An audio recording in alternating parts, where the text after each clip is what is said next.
आज हम बात करेंगे एक और ऑटो सेक्टर की कंपनी से रिलेटेड। तो कंपनी देखने में बहुत अच्छी दिख रही है हमें।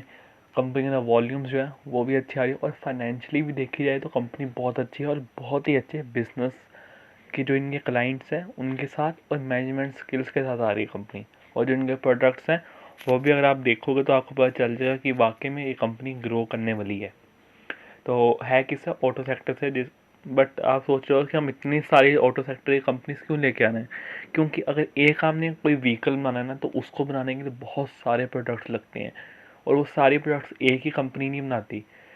मतलब एक अगर हमने मतलब पहले जो इलेक्ट्रॉनिक्स का सामान होता है, बैटरीज वगैरह हैं, वो एक अलग कंपनी बनाती है। जो उनकी बॉडी होती है वो अलग कंपनी बनाती है। हेडलाइट्स एक अलग कंपनी बनाती है।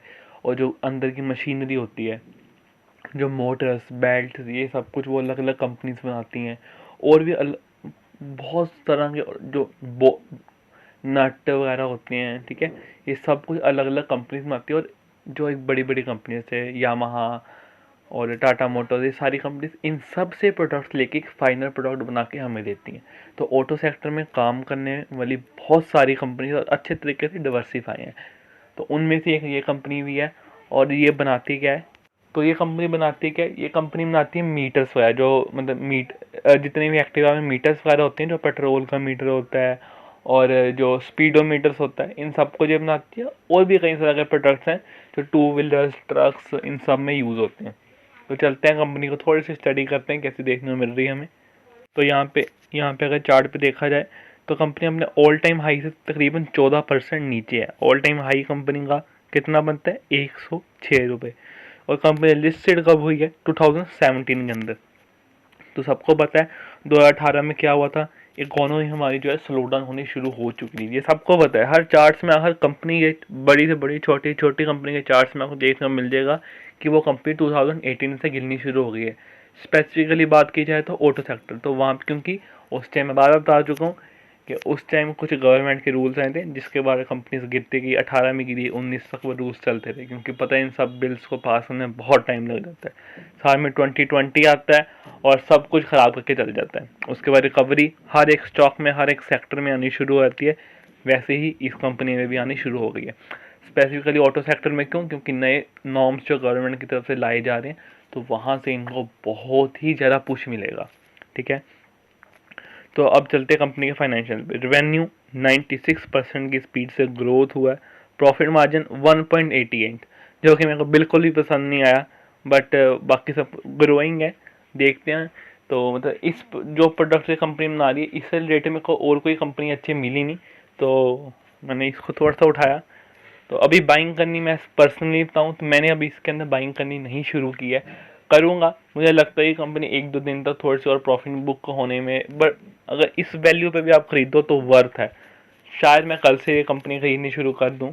ठीक है, जब यह वीडियो देख रहे होगे उस डेट देख लेना, तो मैं कंपनी खरीदनी शुरू कर दूंगा क्योंकि अभी मैं इस कंपनी में इन्वेस्ट नहीं हूँ।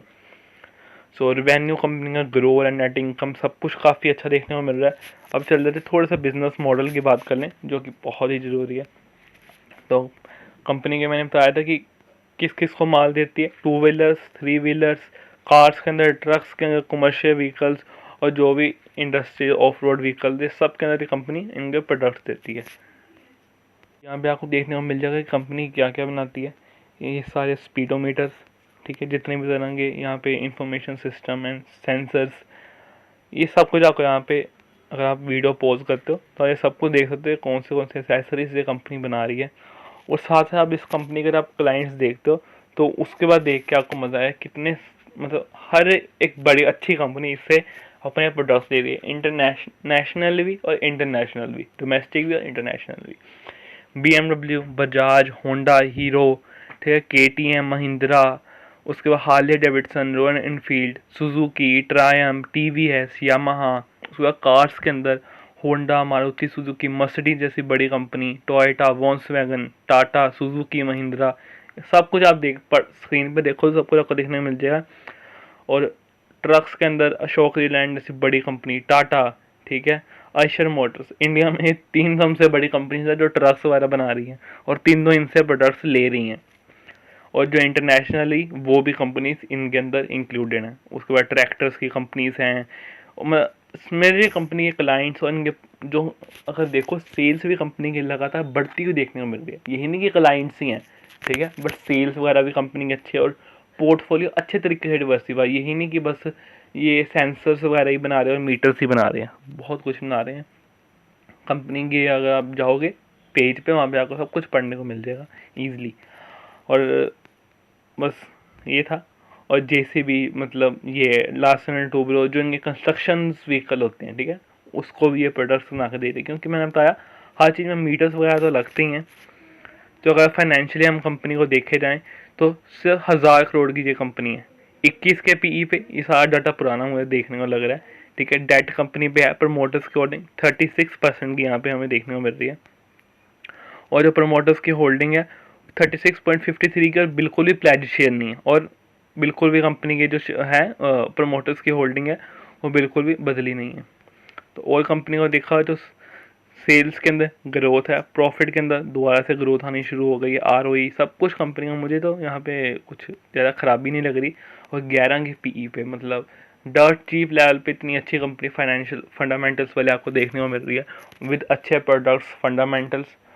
तो अब क्या रह गया एंड में, चार्ट रह गया जो सबसे ज़रूरी होता है, जिससे हमें पता चलता है कि कंपनी वाकई में, अगर कंपनी चल रही है बट शेयर प्राइस चल सकता है कि नहीं, वहाँ पे हमें पता चलता है। और वो हम देखने जा रहे हैं।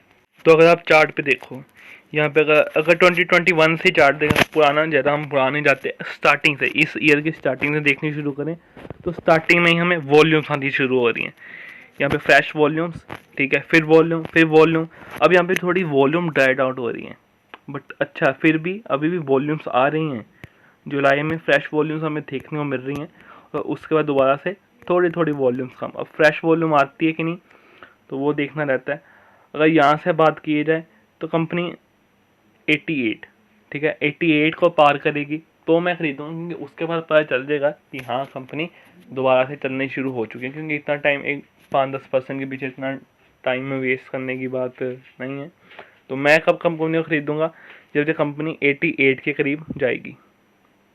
88 को तोड़ के जब निकलेगा नीचे वॉल्यूम्स, फ्रेश वॉल्यूम्स, नई वॉल्यूम्स आनी शुरू हुई, तो उसके बाद ये कंपनी को मैं बाय करना शुरू कर दूंगा। क्योंकि अभी कोई नई फ्रेश वॉल्यूम हमें देखने को नहीं मिल रही, तो पता नहीं कब तक ये कंपनी चलनी शुरू होएगी। तो ये था थोड़ा सा टेक्निकल, जितना मुझे समझ आता है। तो ये थी इस कंपनी की छोटी सी एनालिसिस। आई होप आप सबको अच्छी लगी हो और कुछ ना कुछ इस कंपनी के बारे में अलग या कुछ सीखने को मिला है।